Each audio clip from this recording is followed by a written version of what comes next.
Bonjour à tous, que la paix et la faveur de Dieu soient sur vous. Je suis le prophète Haddad, président fondateur de l'ONG Fraternité Universelle pour la Conscience du Christ. C'est une ONG qui parle de dialogue interreligieux, qui parle de paix. Notre devise, nous ne sommes pas obligés de prier de la même manière, mais au nom de Dieu, on peut vivre en harmonie. Ce matin, nous allons parler d'un sujet très capital qui fatigue tout un chacun sur cette terre des hommes. Il s'agit de l'envoûtement. Alors, qu'est-ce que l'envoûtement? L'envoûtement, c'est une sorcellerie, c'est une forme de sorcellerie. L'envoûtement, c'est la magie noire. L'envoûtement, c'est une science dans laquelle une personne utilise des sorts, des invocations, des rituels, des incantations pour nuire à la vie d'autrui. Une personne peut être jaloux de vous. Vous ne lui avez rien fait, mais parce que il est jaloux de vous, il a vu votre étoile. S'il n'est pas un sorcier, ben, il peut vous envoyer chez un féticheur, chez un charlatan pour nuire à votre destinée de vie. Donc, l'envoûteur est une personne maléfique qui utilise des procédés maléfiques pour vous détourner de votre destinée de vie, votre destinée de bénédiction de vie, pour vous donner une destinée catastrophique, une destinée négative, une destinée de souffrance. Donc, c'est de cet envoûtement que nous allons parler au jour d'aujourd'hui, de ces manifestations et comment s'en débarrasser. Alors, ce que vous devez retenir, c'est que l'envoûtement agit d'abord au niveau des différents corps subtils, en commençant par la pensée. Je vais vous parler du mécanisme de l'envoûtement. Lorsque quelqu'un vous envoûte, il détourne d'abord votre pensée. C'est-à-dire, au lieu de faire des choses qui vous seront bénéfiques, mais votre pensée consciente va faire de telle sorte que vous allez poser des actes qui vont vous envoyer dans le chemin contraire de votre destinée. C'est pourquoi l'envoûtement d'abord commence, les effets de l'envoûtement commencent au niveau de votre pensée. Ça vous déroute de votre pensée originelle et ça crée des pensées de sorcellerie, des pensées d'envoûtement, des pensées de destruction qui vous font faire des choses que vous n'avez pas l'habitude de faire, qui vont vous détourner de votre destinée. Pour mieux comprendre ce phénomène, comment l'envoûtement agit sur nos différents corps subtils et sur notre pensée, je vais vous donner ce verset. Je sais que beaucoup n'ont jamais entendu ce verset. Dans le livre de Corinthiens 15, verset 35 à 44, où la Bible nous dit ceci, et je cite, écoutez-moi très bien. Mais dira-t-on, comment les morts ressuscitent-ils? Et avec quel corps reviennent-ils? Insensé, ce que tu sèmes ne reprend vie que s'il meurt. Et ce que tu sèmes n'est pas le corps qui naîtra, mais un simple grain de blé, peut-être, ou d'autres choses, d'autres sortes de grains. Puis Dieu lui donne un corps tel qu'il a voulu, chacune à chacune de ces espèces, de ces grains. Toute chair n'est pas la même chair. Il y en a une pour les hommes, une autre pour les bétails et une autre pour les animaux. Une autre pour les poissons. Il y a des corps célestes, il y a des corps terrestres. Mais parmi les corps célestes, l'éclat du soleil est différent de celui de la lune, de celui des étoiles. Et l'éclat de l'une des étoiles diffère de l'étoile de l'autre étoile. Ainsi est-il de la résurrection et des morts. Le corps qu'on sème périssable ressuscite impérissable. Sémé méprisable, il ressuscite glorieux. Sémé faible, il ressuscite plein de force. Sémé corps naturel, il ressuscite corps spirituel. Il y a un corps naturel et il y a aussi un corps spirituel. Cette base étant posée, ici la Bible nous précise qu'il y a plusieurs corps. Et c'est sur ces différents corps que Dieu nous donne que les démons, les sorciers, les jaloux, les envoûteurs, lorsqu'ils vont vous envoûter, c'est sur ces différents corps-là que les effets de l'envoûtement agissent pour vous dérouter de votre destinée. C'est pourquoi les 7 corps spirituels que je vais citer ici, c'est sur ces 7 corps-là que les effets de l'envoûtement agissent pour détruire votre destinée, pour détruire votre réalité. 1. Il y a le corps physique que vous voyez ici. Le corps physique que nous percevons à l'œil nu, ce corps que vous voyez là, c'est ce qu'on appelle le corps physique, c'est composé de matière. Il y a le corps éthérique. Il est considéré comme le double du corps énergétique. Il est lié à la vitalité et à la santé. Donc quand l'envoûteur attaque ce corps-là, immédiatement ça agit sur votre manière, sur votre état de résilience. Au lieu de foncer dans la vie, ça vous rend paresseux. Ça fait que vous faites un pas dans le bonheur, 2 pas en arrière, vous n'avez plus l'envie, le courage de continuer certaines batailles. Et lorsque ce corps est touché par l'envoûtement, ça agit sur votre état de santé. Vous avez le 3e corps qu'on appelle le corps astral. Il est associé au rêve, à la dimension astrale. C'est le siège des désirs, des expériences émotionnelles. Lorsque ce corps est touché, vous êtes toujours rempli de frustration, de haine, de doute, de peur, d'envie, de jalousie, de pessimisme, d'autocondamnation, de haine. Ça change vos émotions. Au lieu que vous ayez des émotions vertueuses, vous avez des émotions négatives. Alors que lorsque vous avez des émotions négatives, ça vous suit. Ça casse la clarté de votre étoile. Le quatrième corps qu'on appelle le corps mental, il est lié à la pensée, à l'intellect, aux prises de décisions. Lorsque l'envoûtement agit sur le quatrième corps qui est votre pensée, vous prenez des mauvaises décisions pour votre vie. Au lieu que cette décision vous permette d'évoluer, pour aller dans les hauteurs, ça vous envoie en bas, dans le bas astral, c'est-à-dire dans l'abîme, en enfer, à travers des comportements, des épreuves d'enfer, les malheurs en un point fini. Lorsque le cinquième corps est touché, qu'on appelle le corps bouddhique, c'est le corps de l'illumination, c'est le corps de la haute spiritualité. Lorsque ce sixième corps est touché, tout ce qui a affaire de Dieu là, vous n'aimez plus. Vous allez commencer à philosopher. Vous allez penser que votre vie se résume vous-même à vous-même, votre propre chef. C'est-à-dire, vous allez penser que sans Dieu, vous pouvez tout faire. Vous allez commencer à haïr la religion, vous allez commencer à haïr la spiritualité. Tout ce qui est Dieu, spiritualité, vous n'allez même pas vouloir entendre parler de ça. Si quelqu'un dit, il va prier pour vous, il va faire des travaux spirituels pour vous, vous allez dire non, vous n'êtes pas dedans parce que ça va vous éloigner de tout ce qui est divin. Vous n'avez pas trouvé de solution à vos problèmes. Lorsque le septième corps est touché, qu'on appelle le corps le plus élevé, qu'on appelle le corps atmique, ce corps qui est plus proche de la divinité de Dieu, lorsque c'est touché, vous ne faites plus fusion avec Dieu. C'est-à-dire vous êtes mort, comme le Christ pouvait dire, laissez les morts enterrer les morts. C'est-à-dire vous faites tout ce qui est, vous faites les 3 M, tout ce qui est mauvais, tout ce qui est mal, tout ce qui est maudit devient votre réalité parce que vous êtes coupé même de Dieu. Vous êtes un mort vivant. Et quand vous atteignez cette étape-là, vous dégagez l'odeur de mort. Vous dégagez l'odeur de mort. Et lorsque l'odeur de mort est dégagée, on dit non, vous êtes sous le joug de l'envoûtement. Parce que tout ce que vous touchez devient malédiction, devient échec. C'est pourquoi 2 Corinthiens 2, verset 15 à 16 peut dire et dit ceci. Nous sommes en effet la bonne odeur du Christ. Parmi vous, il y a des gens qui ont l'odeur de mort donnant la mort. Il y en a qui ont l'odeur de vie donnant la vie. Donc toi qui m'écoutes, dès que tes 7 corps, tes différents corps subtils sont touchés, tu es sous le joug de l'envoûtement et tu dégages l'odeur de mort. Cette odeur de mort n'est pas tangible, mais elle est spirituelle. Ça fait que quand tu arrives dans un milieu, les gens même n'aiment pas ta tête. Ou bien au début, les gens t'apprécient alors que tu as toutes les bonnes qualités, tout ce qu'il faut pour vivre, tout ce qu'il faut pour plaire aux gens. Mais au début, les gens t'aiment, arrivé à un certain moment, les gens te tournent le dos. Comme si tu repoussais les gens, comme une odeur dégageait de toi. Et ça repousse les gens. Spirituellement, tu deviens répulsive au lieu d'être attractive.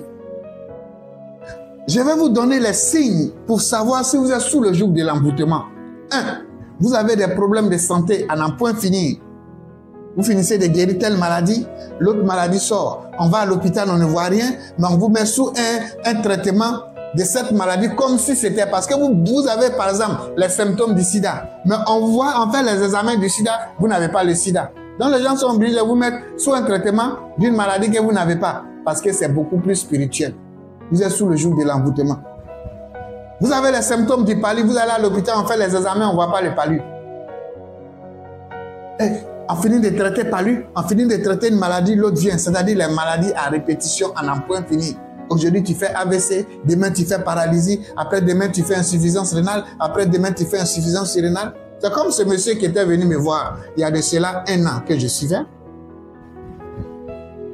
Au début, je lui avais fait des révélations parce qu'il était venu par l'intermédiaire d'une personne. Il n'a pas voulu donner d'importance parce qu'il était dans une église de réveil. Mais après, lorsque ce que je lui ai prophétisé a eu lieu, il a commencé à prendre conscience et il est encore revenu vers moi. Parce qu'il a eu ce qu'on appelle le cancer de sang. Après ça, il a eu insuffisance rénale. Et il a fait AVC. Et voilà comment il va revenir avec des gens dans un état vraiment piteux. Et je vais commencer à les traiter. La dernière fois, il y a 2 semaines, il est venu me voir.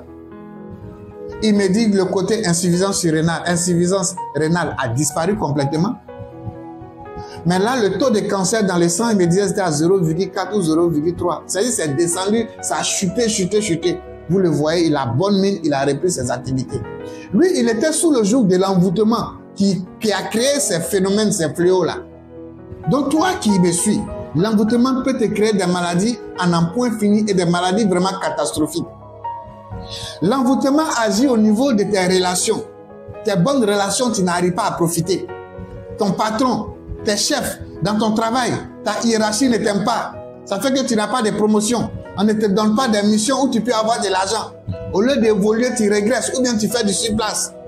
Tu n'arrives même pas à bénéficier de tes relations. Alors que tu es un homme d'affaires, alors que tu es une femme d'affaires, tu dois profiter de tes relations. Mais toi, tu n'arrives pas à profiter de tes relations.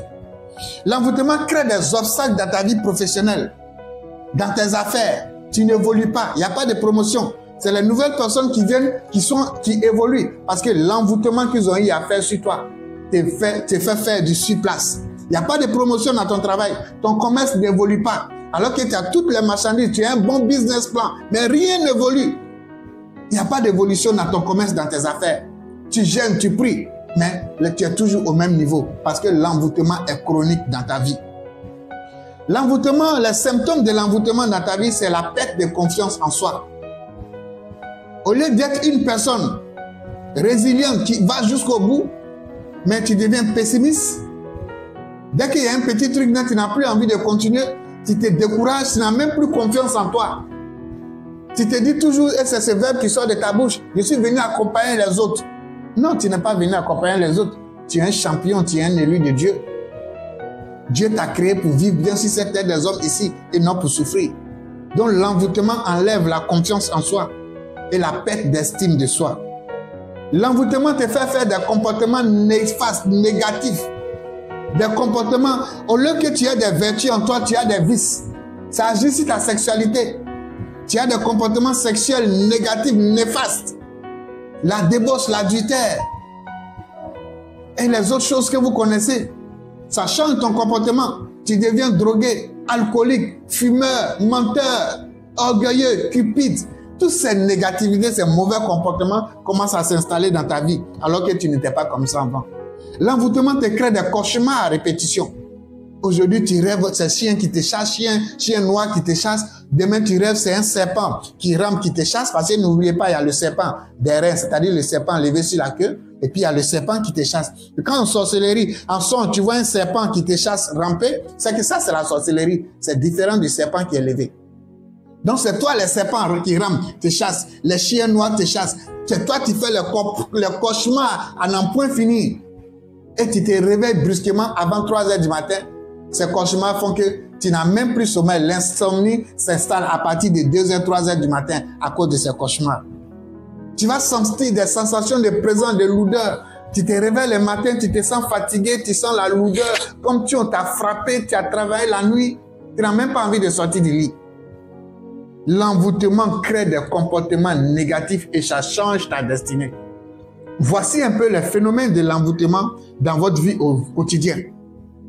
Toi qui as gêné, toi qui as prié, tu as fait certaines actions prophétiques, mais ces choses-là sont encore dans ta vie. Ce n'est pas que Dieu ne te regarde pas, mais Dieu dit il nous donne des armes et nous devons faire toutes sortes de prières et de supplications pour trouver notre chemin, le chemin de notre destinée. C'est pourquoi vous devez faire toutes sortes de prières et de supplications. Tu as gêné, tu as prié, c'est une sorte de prière. Maintenant, je vais te donner ce que tu vas faire maintenant. À travers ce que le Christ même nous a donné comme âme spirituelle pour évoluer sur cette terre des hommes, c'est-à-dire l'huile d'onction. Mais je vais vous parler d'une huile d'onction spéciale qu'on appelle Shemen Tahara. Shemen Tahara veut dire huile de désenvoûtement. Ne confondez pas huile bénite et huile d'onction.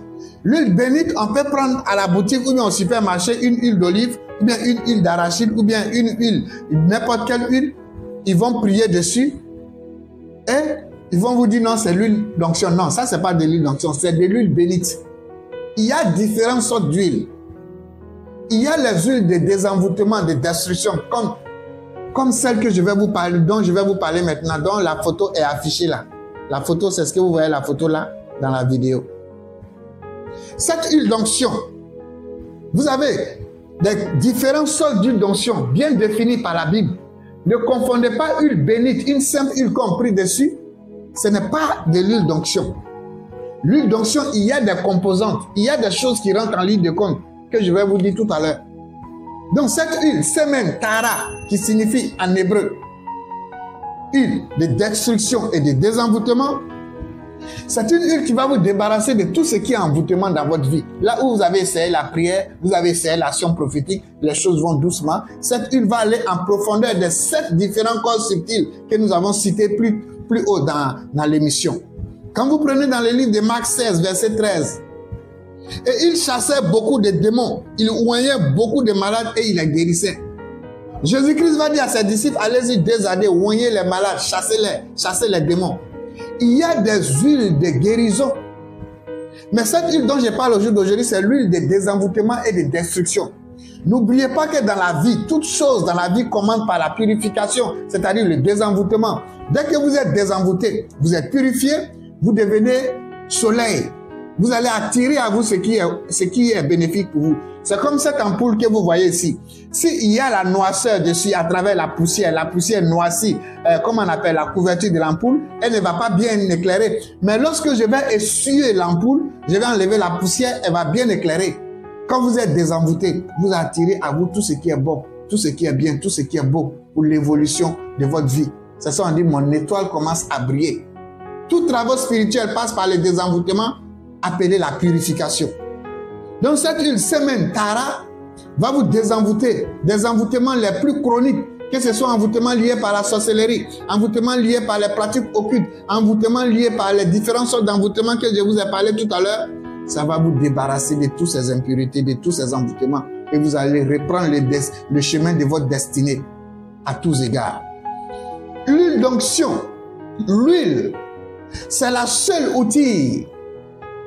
L'huile, c'est l'outil principal que Dieu nous a donné, que notre Seigneur Jésus-Christ nous a recommandé pour chasser les démons. Donc ici, dans cette huile-là, il y a différentes catégories. Mais aujourd'hui, je vais parler de l'huile de destruction, de désenvoûtement, de purification. Semen tara, en hébreu, c'est le nom. Et cette huile-là, elle a une particularité parce qu'elle a été faite avec certaines composantes. Même si on ne les cite pas ici, mais sachez qu'il y a les plantes qui rentrent en ligne de compte, il y a des épices qui rentrent en ligne de compte, et il y a des pierres qui rentrent en ligne de compte, qui composent cette huile. Et elle est composée de différentes sortes d'huile. Donc c'est toutes ces choses mises ensemble qui constituent cette huile d'onction, de purification, de destruction appelée semen tara, pour vous purifier, enlever l'envoûtement les plus chroniques et vous protéger de tout ce qui est envoûtement, sous toutes ses formes. La fabrication des huiles d'onction est différente des huiles de bénédiction, je le précise encore. Quand vous prenez Exode 30, versets 25 à 30, tu feras de l'huile d'onction sainte, composée de myrrhe, la plante, la myrrhe, des cannelles aromatiques, c'est une plante, des roseaux aromatiques, c'est une plante, des canèches, des cossèmes, de l'huile d'olive. Donc l'huile d'olive rentre dans la composition de l'huile d'onction, de cette catégorie d'huile d'onction. Tu en feras pour l'huile d'onction sainte une composition comme la composition du parfumeur. Ce sera de l'huile d'onction sainte. Voici une catégorie d'huile d'onction ici que la Bible vous donne. Regardez comment l'huile d'onction est composée. Donc ne confondez pas l'huile d'onction et l'huile bénite. C'est deux entités différentes. C'est pourquoi beaucoup de personnes aujourd'hui utilisent l'huile bénite et puis les démons continuent de les tuer. Parce qu'elle représente un outil de destruction de l'ennemi, de la sorcellerie. Mais un outil à 25 degrés et non à 100 degrés. Alors que l'huile d'onction composée avec les plantes, les épices et les pierres d'ordre spirituel, telles que les pierres d'améthyste, telles que les pierres de jade, tout ça, ça rentre dans la composition de l'huile. Donc cette huile d'onction que vous voyez ici, semen tara, en hébreu qui veut dire l'huile de désenvoûtement et de destruction, de purification, elle est composée de plusieurs plantes sacrées, plusieurs plantes saintes, pour détruire les effets de l'envoûtement dans votre vie. En temps normal, tout chrétien, tout croyant, L'huile d'onction ne va pas manquer sur sa tête. Que vous prenez les juifs musulmans, que vous prenez les juifs chrétiens, que vous prenez les juifs orthodoxes, vous n'allez jamais voir un juif sans huile d'onction. Ça n'existe pas. Puisque c'est une recommandation même du Père Céleste. Quand vous prenez Luc 7, verset 45, nous dit, tu n'as point versé de l'huile sur ma tête, mais elle a versé le parfum. C'est-à-dire un juif qui rentre dans une maison, on verse l'huile sur ses pieds. Jésus-Christ, il rentre dans la maison de son invité. L'invité a oublié de verser l'huile sur la tête, tellement il était dans l'euphorie. Il a oublié même de laver ses pieds. C'est la coutume juive. Mais voici Marie qui vient et elle met l'huile sur la tête de Jésus-Christ et elle met le parfum sur ses pieds. Le Christ lui-même, il obéissait à ses principes. Puisque Dieu nous dit dans sa parole, l'huile d'onction ne doit pas manquer sur ta tête. Quand vous prenez Lévitique 8 au verset 12, on dit il répandit de l'huile d'onction sur la tête d'Aaron. Il le oignit afin de le sanctifier. Donc il y a des huiles qui sanctifient, telles que l'huile Sementara dont je suis en train de vous parler. C'est une spécialement pour le désenvoûtement. Quand vous l'utilisez, elle vous désenvoûte, elle vous purifie. Elle enlève les effets démoniaques, diaboliques de l'adversité dans votre vie. Quand vous prenez Exode 40 au verset 9, on dit tu prendras de l'huile d'onction, tu le oindras, tu oindras le tabernacle. Tout ce qu'il renferme, tu le sanctifieras avec tous les ustensiles, ils seront saints. Cette huile d'onction, c'est Mentara, vous pouvez prendre, vous allez passer sur votre chaîne, vous allez passer sur votre maison pour sanctifier, pour purifier, pour désenvoûter votre maison. Et ces objets sur lesquels vous avez passé cette huile vont devenir des objets saints, des objets à pouvoir, des objets de destruction contre l'ennemi. L'huile d'onction ne doit pas manquer sur votre tête et dans votre maison, dans votre vie. C'est pourquoi l'huile d'onction, c'est Mentara. Peu importe ta religion, que tu sois chrétien, musulman, bouddhiste, peu importe qui tu es, Dieu ne fait exceptionner personne. Tout outil spirituel, tout enseignement spirituel qui émane de Dieu doit prophétiser à l'humanité tout entière, sans discrimination, sans exception. Car nous sommes tous les enfants de Dieu. Ecclésiaste 9, verset 8 nous dit que en tout temps, tes vêtements soient blancs comme la neige et que l'huile parfume ta tête. L'huile ne doit point manquer sur ta tête comme un symbole de joie et d'innocence. Cette huile d'onction va créer la condition de joie. Parce que dès que tu es désenvoûté, tu n'es plus anxieux. La joie se met en mouvement. Alors que dès que vous êtes en joie intérieurement, l'énergie, l'onction de Dieu suit la pensée. Et vous allez rentrer dans la destinée, dans les choses de votre destinée. Parce que vous êtes lumière, l'odeur de mort est quittée en vous. Donc l'huile Sementara va enlever en vous tout ce qui est envoûtement. Envoûtement créé par la sorcellerie, envoûtement créé par l'adversité, envoûtement créé par la jalousie, même l'auto-envoûtement, oui. Nous-mêmes, Dieu nous a donné un libre arbitre. Il nous a donné 1%. Il dit, je mets devant toi la vie, je mets devant toi la mort. Il nous a donné 1% qu'on appelle le libre arbitre. Quand vous êtes là, vous êtes, c'est-à-dire, vous n'avez pas l'estime de soi. Vous ne croyez même pas en vous. Vous êtes toujours dans le doute. Vous êtes toujours dans la haine. Vous êtes toujours dans la jalousie. Vous êtes toujours dans la peur, dans la frustration. Dans la haine, dans l'autocondamnation. C'est du poison. Tu émets du poison, tu meurs. C'est quoi vous allez voir au jour d'aujourd'hui, le taux de tension est élevé. Parce que ces vices, ces péchés que je viens de citer là, sont en nous, alors que ça nous ronge. C'est du poison. Tu touches au poison, tu meurs. Et ça nous suit, ça crée de l'envoûtement. Non seulement ça agit sur notre état de santé, mais ça agit dans nos activités. Donc cette huile-là va créer en vous les conditions de la joie, de la paix intérieure, les conditions de la bénédiction, les conditions de la joie pure et innocente. Et cette joie pure et innocente dégage une odeur qu'on appelle l'odeur de vie, qui va attirer à vous tout ce qui est bon, tout ce qui est bien et tout ce qui est beau. Donc voici la photo de l'huile Sementara. Ceux qui veulent la commander, ceux qui veulent commander cette huile, vous pouvez appeler au numéro qui sont affichés là sur l'affiche, au 00228, au 90 54 42 61, au 96 30 01 75. L'huile d'onction, c'est l'outil principal que le Christ, qui est notre imitateur, nous a laissé. C'est l'outil tangible qu'il nous a dit de prendre pour affronter l'adversité. Bien-aimé, est-ce que tu as ton huile d'onction? Est-ce que tu as ton huile de Sementara? Voici l'occasion d'avoir ton huile. Que Dieu te bénisse, que Dieu te garde, que Dieu te donne tout ce que ton cœur désire. Que la paix et la faveur de Dieu soient sur toi. Et que l'onction de vie, l'onction de prospérité, d'abondance te localise. L'huile d'onction ne doit pas manquer sur ta tête. N'oublie jamais ça. C'est la recommandation de notre Père. Que Dieu vous garde, que Dieu soit avec vous, paix dans le cœur. Mbagom, à bientôt.